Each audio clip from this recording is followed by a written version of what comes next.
भैया पंखवा आर्यन करा नहीं तो हमारे परनवा निकल जाई ताकि कूलर डॉक्टर साहब ने कहा कूलर की व्यवस्था करा दी, गर्मी ज्यादा बा। हाय हाय, बहुत बहुत धन्यवाद भैया। एक कूलर की व्यवस्था करा दी डॉक्टर साहब, 4 पंखे लगवा दी, दोनों तरफ लगवा दी। कहना बा का मास्टर साहब, इलेक्ट्रॉनिक वाले भैया बगल में फैन रखल बा, एक ये टाइप ये साइड लिए पे लगा दिया जा ताकि दोनों पार्टी के आराम रहे। कोशिश करी, जल्दी करी। आई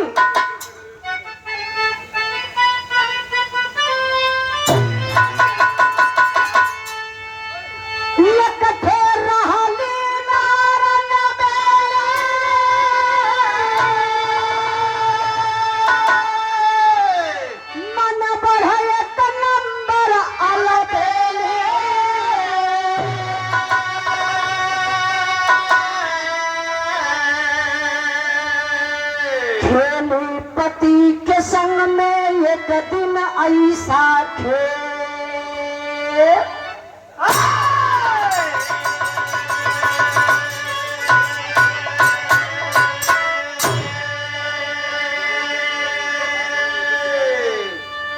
यह लाइन पर आप लोग ध्यान दिए, एक ठेर रहली नार नवेली।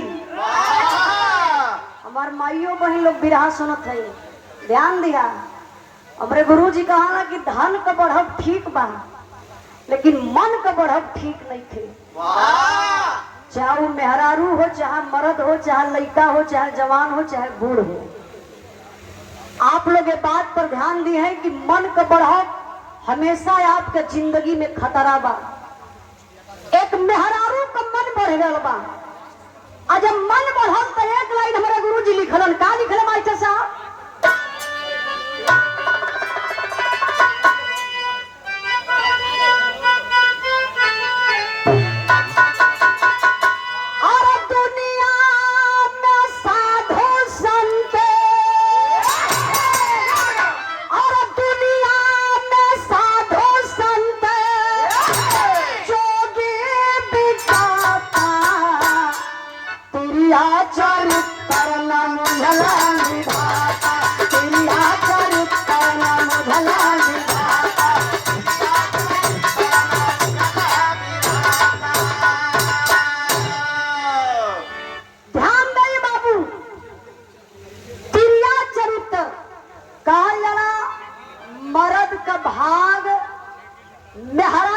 चरित्र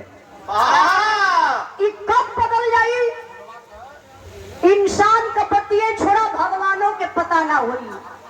देखिए एक औरत का चरित्र बदलत बजे के तिरिया चरित्र कहल जाला, यही तिरिया चरित्र के चाल में फंस के हमारे भाई लोगों की हत्या होती जा रही है।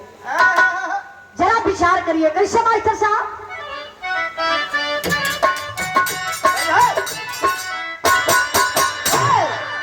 सृष्टि की रचना की संचालक नारी, जब जब पड़ी है ओ पुरुषों पे भारी।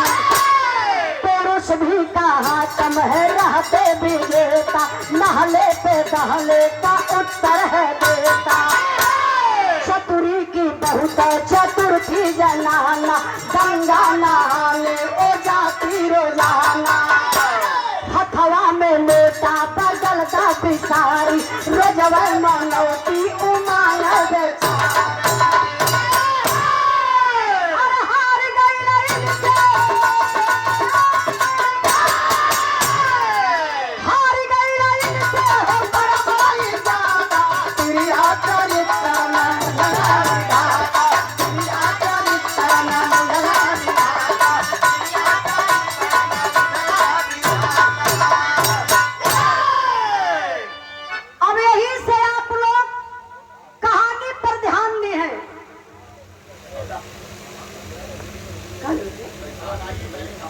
ठीक है पढ़ लिए। नॉर्मल किसान एक इंसान जेकर नाम बतावल गल चतुरी पहलवान,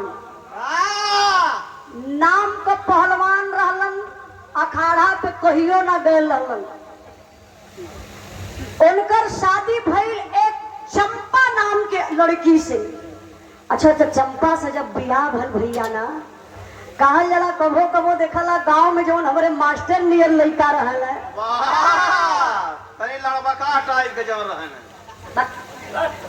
हमारे मास्टर नियर तनी जौन थोड़ा से करिया रिया लड़का रहला, मेहरारू बड़ी गोर पावला। अरे भैया ये कुल कर्म कमाई होले हो, कौन अंकर कर्तव्य बढ़िया हुआ। देखी मेहरारू बड़ी सुंदर मिल गई चतुरी के। ए चाय वाला भैया, बिरन है बिरन, 10 मिनट शांति बनाओ। आप लोग सही हुआ, थोड़ा से यार वार से हल्ला होता, डिस्टर्ब न हुई। बड़ी सुंदर मेहरारू चंपा बा, लगे कि मालिक एकदम फुर्सत के टाइम में बनौले बने। उस समझ ला ये समय के ऐश्वर्या राय, गजब का बाबू लंबाई रहल हो, 6 फीट 6.5 फीट का लंबी रहल। गजब का टमाटर नियन उठल उठल दोनों गाल, 8 अंगुर का खाली है गर्दनवा रहल। जितना लगावत ना हुआ उससे ज्यादा हल्ला करत हुआ। यार लगावा ना भैया यार। अच्छा लग गल ना तो वहां कहाँ जात हुआ, यार लगावा फटा। चंद्रमा सुंदर की गांव में बड़ी चर्चा होखे लगल। लोग कहा अरे यार चतुरिया बड़ा नसीब वाला, मेहरारू बड़ा चौचक पाए गया। तो मेहरारू का चारों तरफ बड़ाई होखे लगल। अब भैया जब ही चंपा रोड पर चले, बार झाड़ के लिपस्टिक लगाई के सेंट वेंट मार के, तो नौजवानन का बतिया छोड़ा, आई बुढ़ौआ दादा लोग निहुर निहुर सूंघत रहे। का सूंघत रहे? अरे रोडवा हो। दादा लोग भी अपन चश्मा उतार के ताका, कहाँ रहा न जवानी रे, न तब कुछ उखड़ल न। अब दादा आप लोग नाराज मत भैया, थोड़ा से आप लोग अपन बचपना याद कर लिया। अच्छा तो जब चंपला चले तो चर्चा चारों तरफ 4 जने से मोहब्बत हो गई। कई जने से मोहब्बत भाई? 4 जने से। अब 5वां बनकर मरद। अब यह सोचे वाली बात बा, यही से तिरिया चरित्र शुरू हो गए। एक मेहरारू 5 मरद। अभी सोचत बा कि अगर अपने मर्दे के मरवाए नहीं तो हम श्रृंगार ना कर पाई, श्रृंगार हमारा अधूरा रह जाई, जेले में जाए के पड़ी।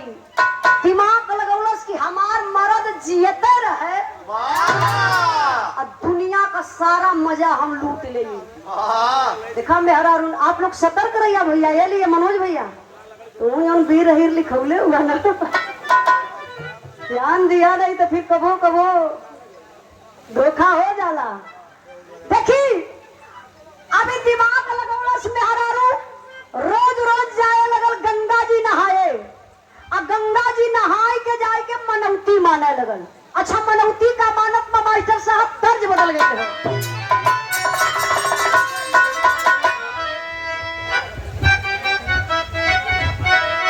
भैया यार कर लड़ी तो वजह। हाँ यार आई कहना बता।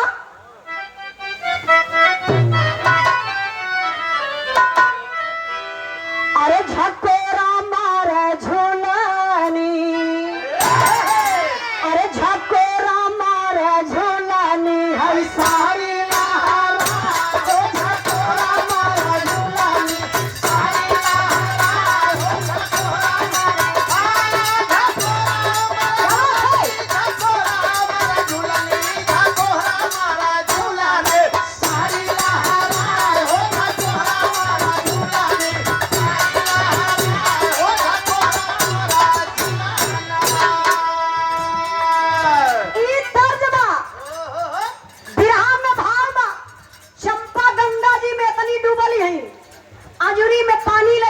गंगा जी में चढ़ावत है मनौती माना थी का।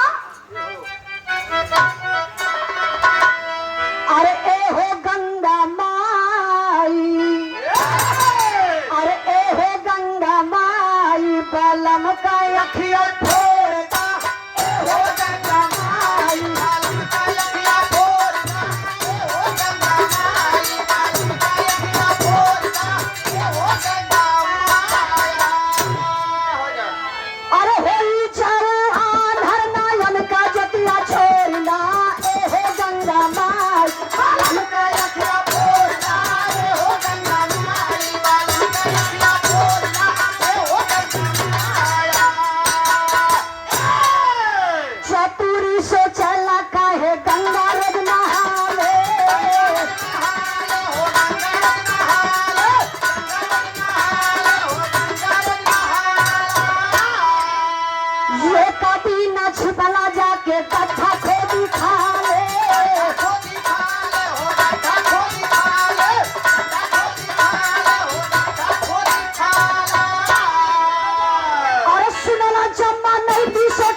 आप लोग जब व्रत रहेलू तो यह मनौती मानैलू, जैसे करवा चौथ भयल, छठ भयल, तीज भयल, मनौती लोग मानैली कि हमारे पति का उम्र लंबी हो।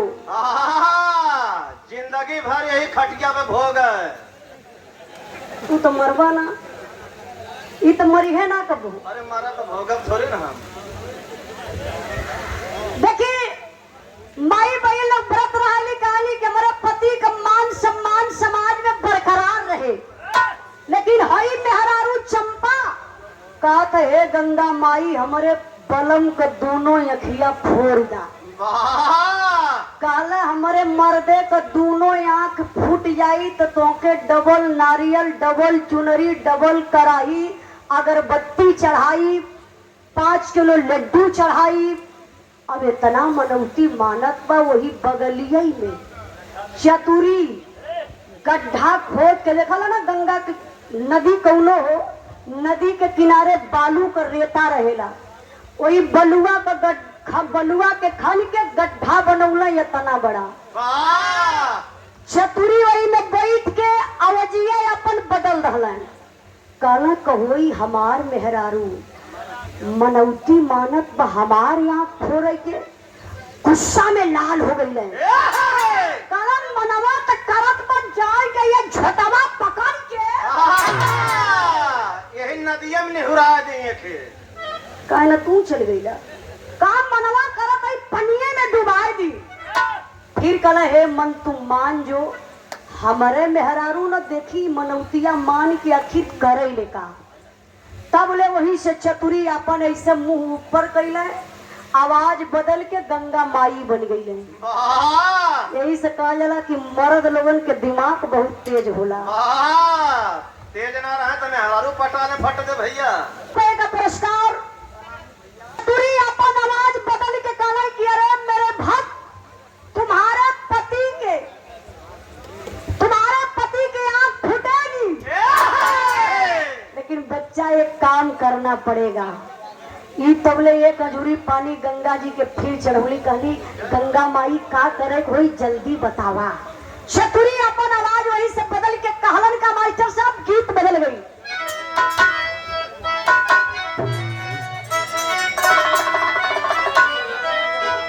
अच्छा आवाज दे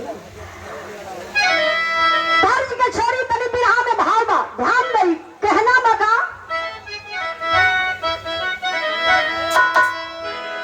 घी व खिचड़ी खियावा,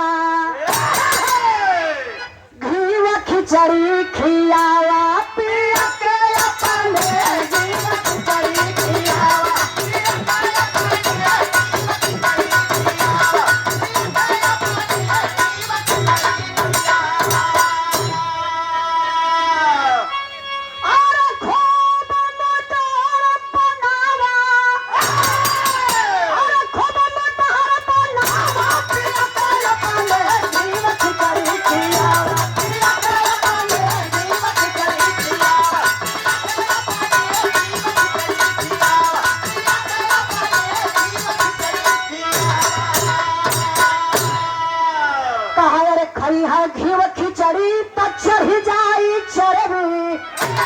फिर जवन मान करी तावन तू करे।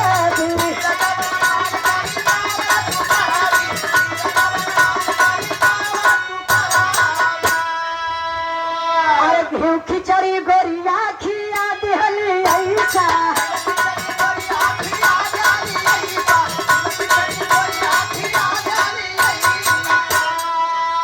चतुरी मोटा यल जस भाते भैसा।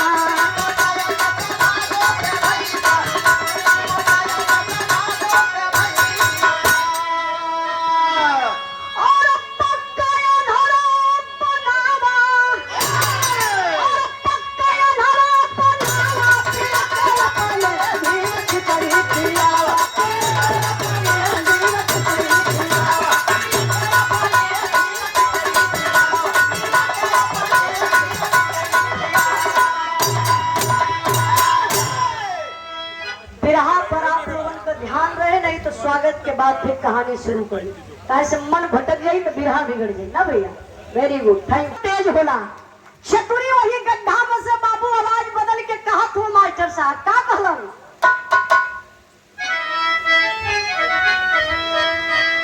घीव खिचड़ी खियावा घीव खिचड़ी खियावा पिया के अपने घीव खिचड़ी खियावा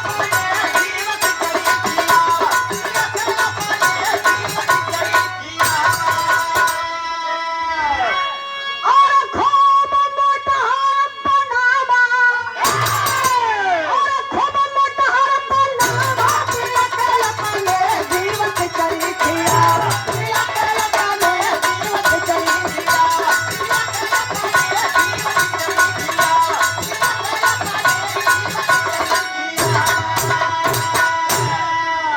का खई है घीव खिचड़ी तो चढ़ जाई चरबी फिर जवन मान करी तार तू करबी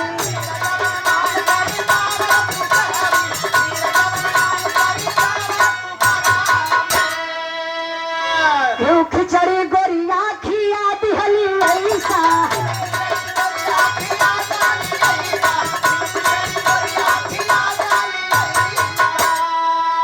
चतुरी मोटा यल जस भादे का भैसा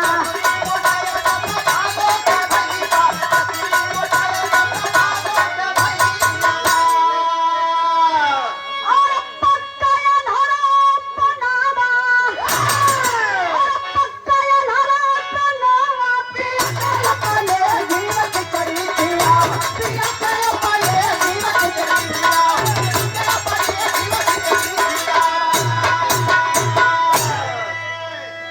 सतर्क रही सावधान रही कहा जला कि मास्टर साहब जल्दी आप हमारे बड़े भैया समाई बन के काले अरे मेरे भक्त आंख तो फूटेगी लेकिन बच्चा ये काम करना पड़ेगा डेली घी खिचड़ी खिलाना पड़ेगा क्योंकि तुम्हारे पति के आंख से बहुत दूर तक दिखाई देता है काली जय हो गंगा मैया जय जय जय जय जय हो एक अजूरी पानी गंगा जी की ओर चढ़ौली चतुरी काला भक्त 6 महीना खियावे के पड़ी तब आंख फूटी अभी अली चंपा घरे भैया गजब का खिचड़ी बनौली अब खिचड़ी बनाई के 4-6 चम्मच घी डलली पलथरिया मार के चतुरी पैठला खाए बदे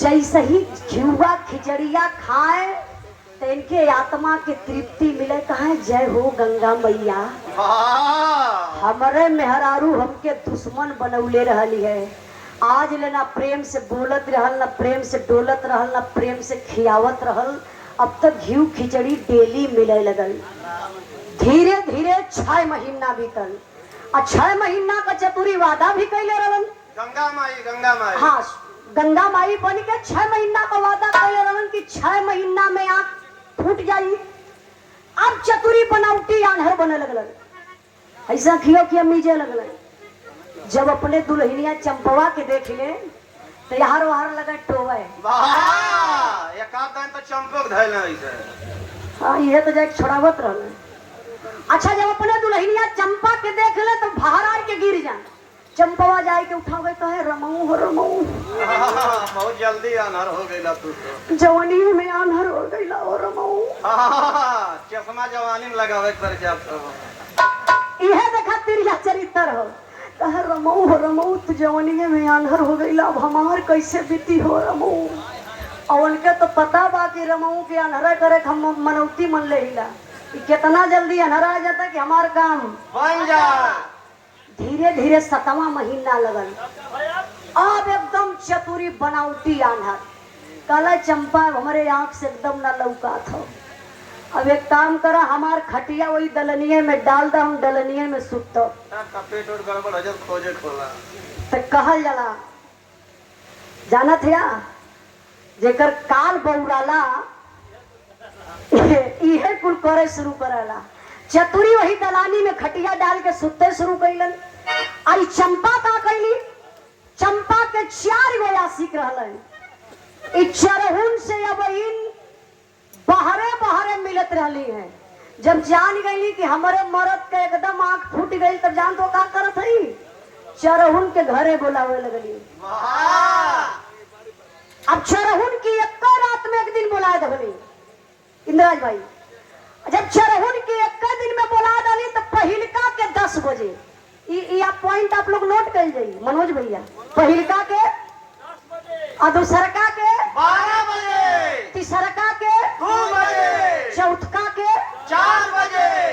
अभी बुलावे शुरू कैली चारों के। कैसे मास्टर साहब?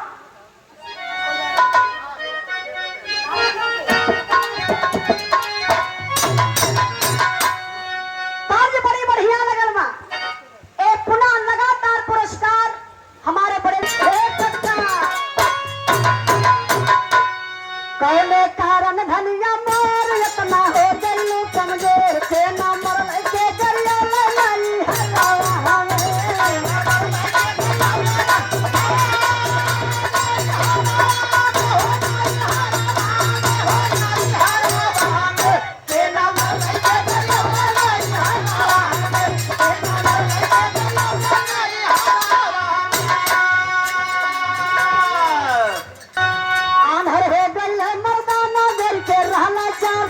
रोजाना घर में बनावे धीरतिया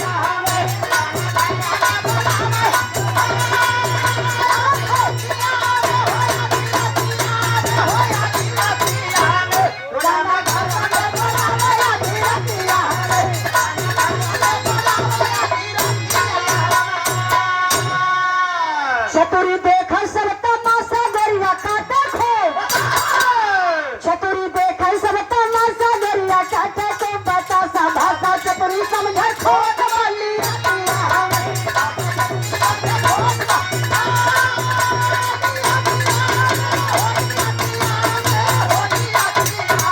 भाषा चतुरी समझे खो।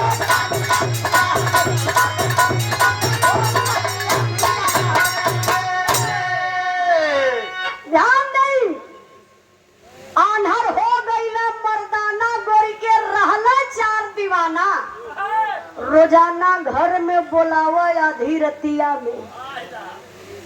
अब देखी मूसर ले के बड़का चतुरी वही अंगना में सूत के सॉरी दलानी के बीचों बीचों जो ना बरामदा कहल जाला वही दुआरी के बीचों बीच सूत के खर्राटा नकली लेत हुआ कि सब जान जाए कि चतुरी सूत गल हो। बल्ब उलब एकदम बुता गले हुआ।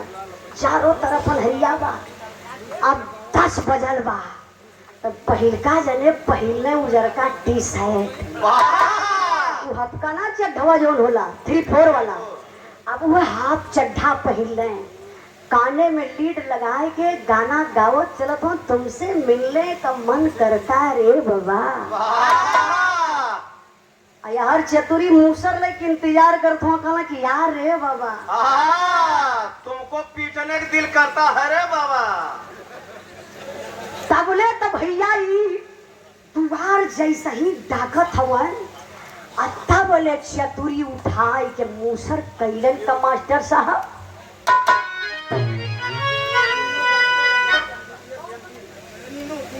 तीनों डॉक्टर साहब अरे कलकत्ता चाभा चारो छोरवा मूसर लगल पीठ पर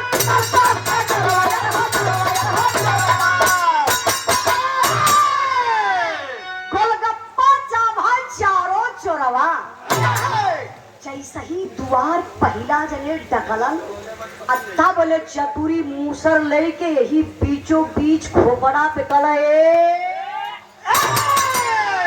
खत्म। जैसे नारियल बीचों से पक से फाट या ऐसे पक से कपार फटल 1 विकेट खत्म। ओके बाय बाय टाटा। यह टंगरी पकड़ के चतुरी पहलवान रहबे कैलन ऐसे टंगरिया पकड़ के ऐसे फेंकत हो कला वही दलानी में फेंक डाल। पहिलका जने तो मराई गए। कई जने बचल हुआ भैया? 3 जने। तू कहीं परेशान हुआ? गिनत है भैया। कई जने बचल हुआ? हाँ याद कला तोहरा ही उमरिया वाले लोगन के ज्यादा खतरवा हो। ऐसे कहा तो 3 जने। अब भैया दूसरका जने चलल हुआ 12 बजे। और जब 12 बजे दूसरका जने चलन तब का भेल मास्टर साहब।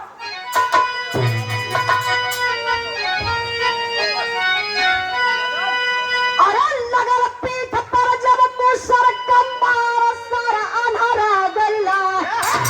अब दूसरा जाने जंगल दहिया छाड़ सारा अन्हारा गइला।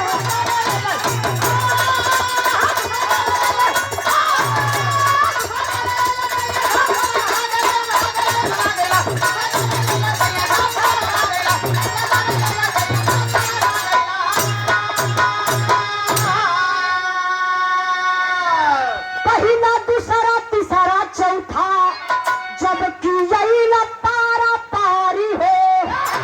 वही मूसर से मारी मारी के जहानला से पसारी हो। और तबले जागल घरवा में से नार सारा अन्हारा गइला। अब कहल चतुरी करे आपस में नार सारा अन्हारा गइला।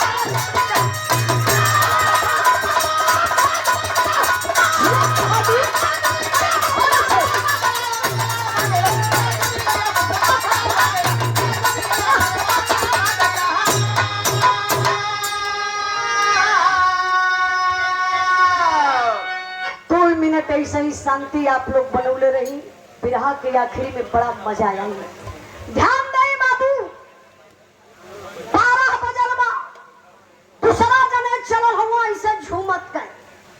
तुमसे मिलने का मन करता है रे बाबा। यार चतुरी इंतजार में हुआ। कहा जरा कि कौनो मर्द हो चाहे मेहरारू जियते माछी केहू से ना घोटाई। केहू के मेहरारू अगर दूसरे से प्यार करी अरे मरद रही या तो अपने ही मर जाई नहीं तो नहीं के खत्म कर गई। लेकिन हमारे मास्टर नियर रही तब का ललटेन धरा के दिखाई हुए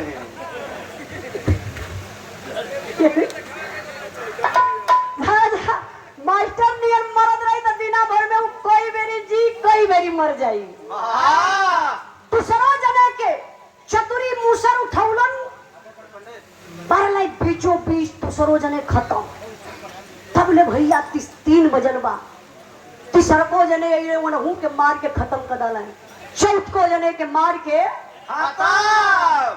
अपने नौजवान भाई लोगों से बात कहवे के दिल दिमाग में बैठा लिया। केहू से मोहब्बत करत रही। अगर प्रेमिका केतनो कसम खियाई के जबरदस्ती अपने घर में बुलावे कि हमारे तोहरे प्यार का कसम मम्मी पापा रिश्तेदारी में गल हुआ आज आ जाइया तो हाथ जोड़ के निवेदन करत हिला बुलाती है मगर जाने का नहीं। कभी भी अगर प्रेमिका घर में बुलाई तो कबो जिंदगी में आप लोग मत जाइया। अगर मिलहु के मन कही तो के शिवानी में बुला लिहा। क्यों चहेटबो करे तो दूसर गांव दबावा। हाँ ये गुरु जी से संपर्क करा। दरोगा जी कहा था कि खतरे से खाली ना हो यार खतरवा ना वाला। ध्यान नहीं अब चारों जने खत्म हो गई। धीरे धीरे भोरहरिया का 4 से 5 बजल चारों लाश वही दलानी में फेंकले हुआ। हर भोरहरिया का जब 5 बजे था चंपा जगली मुहबाई लेत अंगड़ाई लेता थी। हे भगवान 4 में से अब कौना आई ना। आज या कोसो होना चलल फिल्म हाल रहल का। अरे भैया से बढ़िया रहला 400 चलत रहा। आज या कौ मिला ना आइले तबले चंपा जाई के दलनिया में देखली कहली बाप रे बप्पा ये तो चारों का चारों मारी गई है खत्म। अब गईली भागल भागल अपने चतुरी के पास अनहरा के पास जाए के कहा थी कहो घरवा में कैसे 4 गो लाश बा। चतुरी कहला का मजाक कैले हूँ चंपा का जरा आँख ना दीदा साझे कैले बीदा। अरे हमरे लौका था कि कैसन लाश है तो के बता दी। लेकिन हाँ रतिया में कुछ खटपट खटपट होत रहल। हमके लगत हम सारे चारों चोर रहला आपसे में लड़ भिड़ के मर गईला। चंपा काली रमऊ रमऊ देखा फिर तिरिया चरित्र अपन जाल पसार रहलस। कहला रमऊ रमऊ अब तो जेले में जाए के पड़ी। चतुरी कहला रमऊ रमऊ मत चिल्ला, हमके कौन टेंशन हो। अरे हम अनहर आदमी चाहे घर में खाई चाहे बाहरे खाई चाहे जेले में खाई, 2 रोटी से मतलब। टेंशनवा तो तोहके बा, तू इतनी सुंदरी हो, तोहरे दोनों अखिया से लौकात हो। तू जलवा में जईबू तो ही जलवा में आसारामो बंद है। ऊ का करी ढेर दिन से खौखिया लो खोजत है। अरे यार कुल बतिया तो से बतावे लगे। ये बताओ देखी अब धीरे धीरे सुबेर हो गल, दोनों पति पत्नी बतियावत हो। तो देखी गौवा में कबो कबो ना देखला दुआरे का थे भिखारी आ जाले। भिखारी दुआरे आए के भिक्षा मांगत बा। चतुरी देखतो हुआ सुनतो हुआ, लेकिन वो बनावटी अनहर बनल हुआ। कहले चंपा दुअरवा के बोला था का। वीरेंद्र भैया बस 2 मिनट शांति हो रही है बस। कहा दुअरवा के बोला था का। चंपा काली हाँ एगो भिखारी आयल हो। चतुरी कहना बोलावा दिमाग कुछ लगावा थैला। ए भैया इतने में चंपा वो भिखरिया के बुलाए के घरा में लिए ली। कहा जला मरता क्या नहीं करता, पेट का सवाल हो। चतुरी हाथ जोड़ले कहले भैया हम आन्हर आदमी हिला, तू हुआ भिखारी।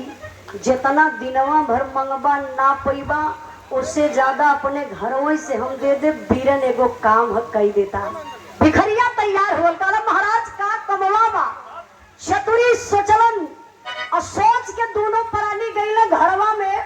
वही बोरवा में लसिया भर के घिसराई के लिए आई कोई दुवरिया पे कई कहना भाई यही लसिया के फेंकई के हो। देखा लाश घर में कई गो बा 4। तू कहे परेशान हो यार। कजन हमानो के काट फेंक के मिल जाए। लाश कई गो घर में बा 4 गो। अब पहिलकी लाश के लई के बाबू तू भिखारी बेचारा चलत बा तो होत के बा मास्टर साहब आल्हा के लई। 1 मिनट आप कालेश्वर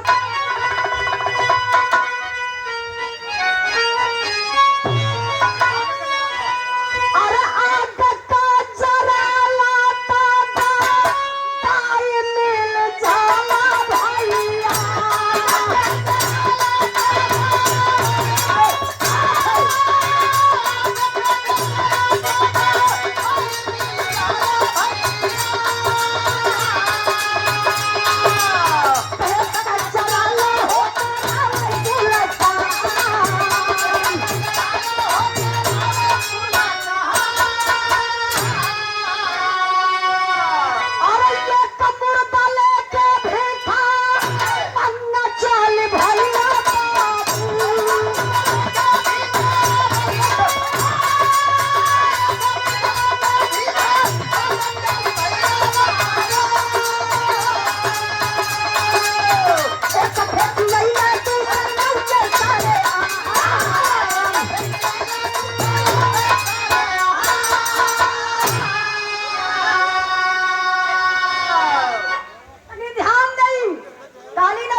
भिखारी लाश उठौलस कान्हे पे धैलस और ले जाए के गंगा जी में फेंक दलस। जैसे ही भिखरिया बेचारा आवत बा चतुरी के घरवा, दुअरवा भिखरिया खड़ा बा। चतुरी तबले दिमाग लगौले।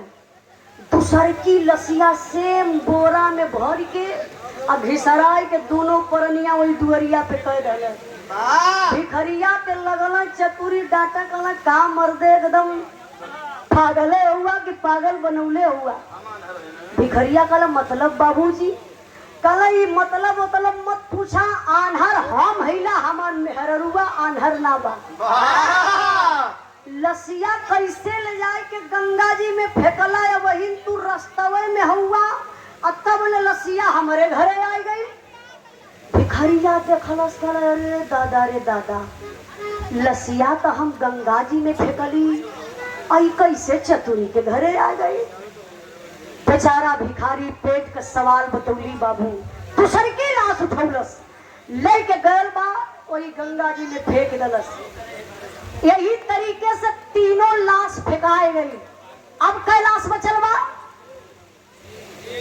बैठे तो जोर से बोलबा तब ना जाना कै लाश कहबै ना तो उठ फेंके के चक्कर में हुआ तब तक गड़बड़ा जाए भैया का पिस्टरा हो जाएगी। अभी चतुरियों फेंके चक्कर पर कहीं अपने चक्कर में ना हुआ चतुरियों को फेंक के वही में लावे के चक्कर में ना हुआ। देखी 3 लाश फेंका गई बा चौथी लाश लेके भिखारी चलल बा। गुस्सा बड़ी तेज बा। भिखरिया कैलस का अरे चौथा लेके चलल भारत समान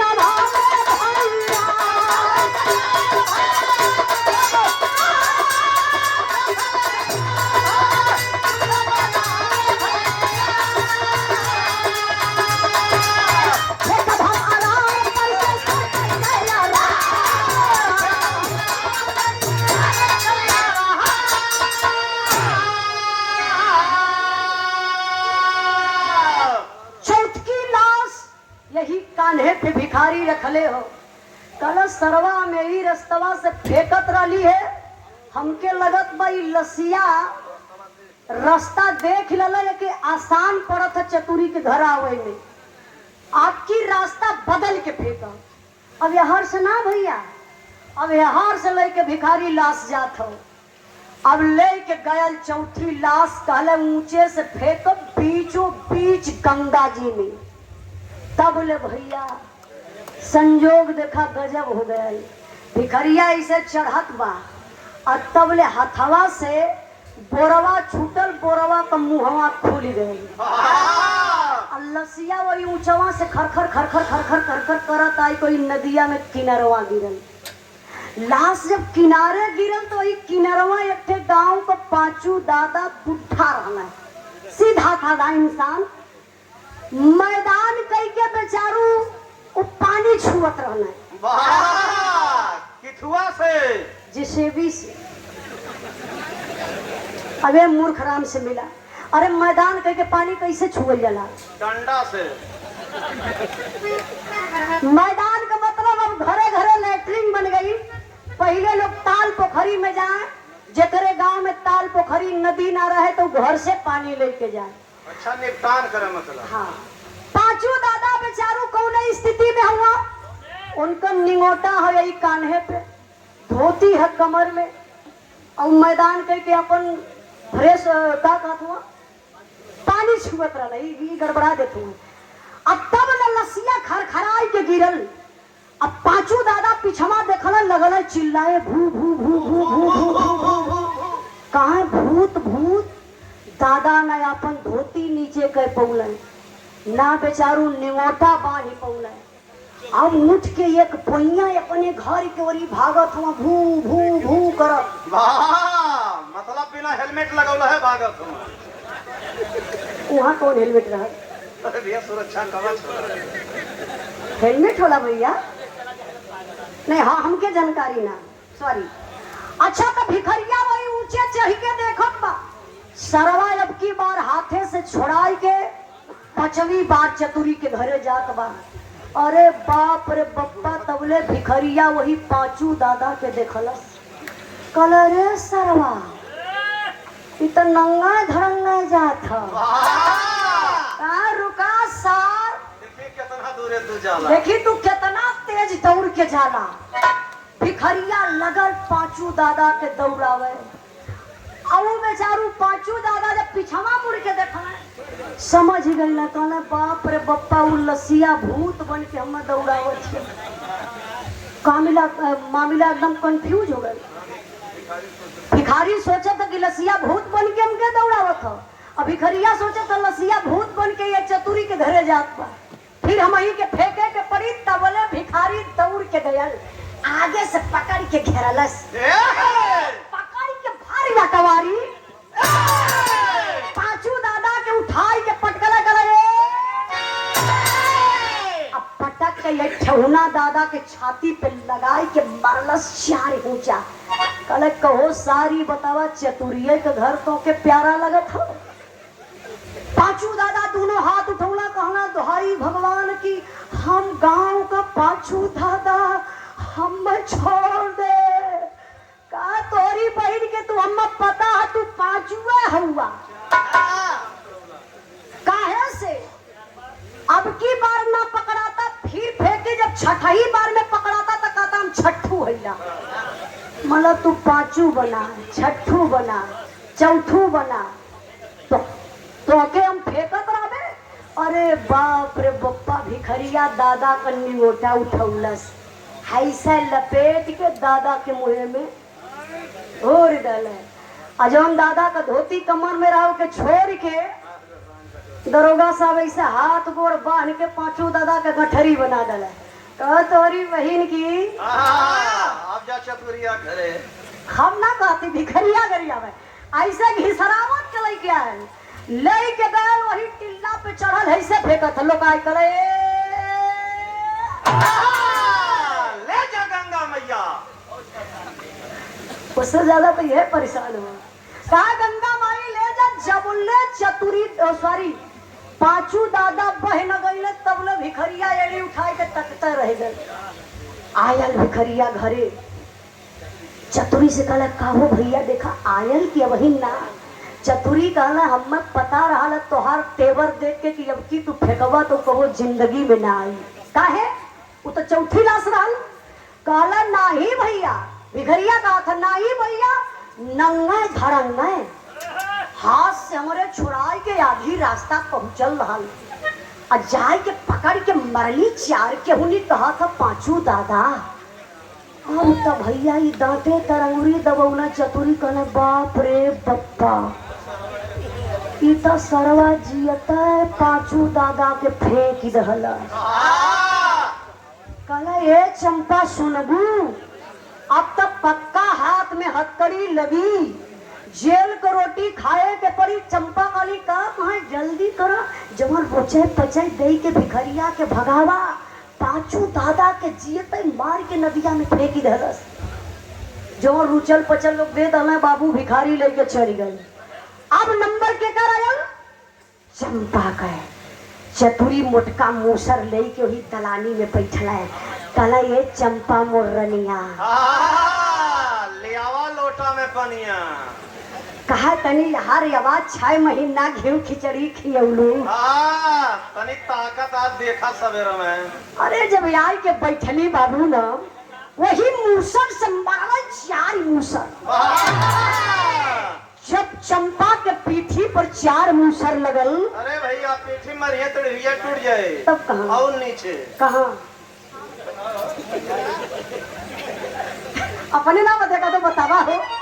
जब पीठी पे 4 मूसर लगल तब हमारे गुरु जी माननीय प्यारे लाल कवि जी बड़ी शिक्षा प्रति बात लिखत हुआ मास्टर साहब फिर रहल हास रस के। लेकिन हरी 4 लाइन बड़ा इंपॉर्टेंट बा। ये लाइन के आप लोग अपने दिल दिमाग में बसा ली है। यही कैसे मास्टर साहब 1 मिनट तनी ब्रेक लेना खास तौर से मेरे नौजवान भाई लोगों के लिए बा। कैसे मास्टर साहब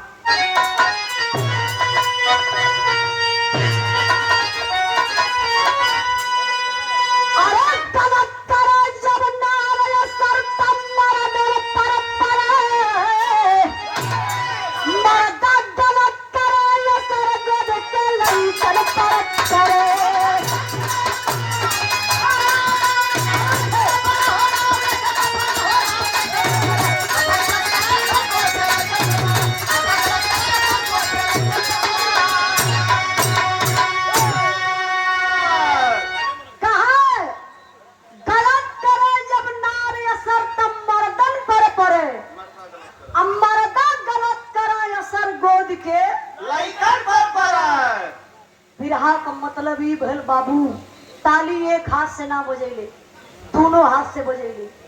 हमें बिरहा के मल्ले गौली है जो आप लोग कंडलवा में जात हुआ ड्रमवा में जात हुआ इससे बचे के मल्ले काहे से हमार माइयों बहन लोग सुनत हुई भैया भैया देखी मर्द अगर गलती करी 100% टोला पड़ोसा में अपने देख लिया लोग ओकरे बेटी बेटा के आगे उतरला। गौवा में ये दरोगा साहब लोग कहला करे कर बाप बड़ा गलती कैले रहल, बड़ा अत्याचार कैले रहल, देखा बिटिया बेटवा भोगत हो। अब मेहरारू अगर गलत करी 100% ओकरे मर्दे के आगे आई। वाह परमार हमारे लोगन के साथ है हो। कहाँ देख ला यही के इनके कल हथवा टूट गया बेइज्जत ना कर लेना। हाथ उठा दो, हाथ अथवा कुछ हो छोटा तो देखी अगर मर्द गलती करी तो लइकन के बेटी बेटा के आगे आई, मेहरारू गलत करी तो 100% ओकरे मर्दे के आगे आई। काहे से का घरा में देखा ना गौवा में ये लोग कहला अरे भैया ओकर मेहरारू ना लक्ष्मी बा, अब तो देखा ओकर घर आगे बढ़े लगन। और जब कुलक्ष्मियाँ आ जाती, पपिनियाँ आ जाती, डैनियाँ आ जाती, और घर में अपने मर्दे के खाई के खत्म कर देते। रोज ही पेपर में देखे के मिलत हो। हमारे नौजवान भाई लोग डराए गलो कितना जने कहता हूँ भैया अब सन्यासी बाबा हो जब शादी अब करबे ना करब तो हम बताई ला बाबू ना हर नारी गलत हो सकती ना हर मर्द गलत हो सकल है। ये लिए आखिरी लाइन में कहना बता मर्द चाह नारी एगो पतिया ले मान हो जावन एगो जोड़ा रखी भगवान हो।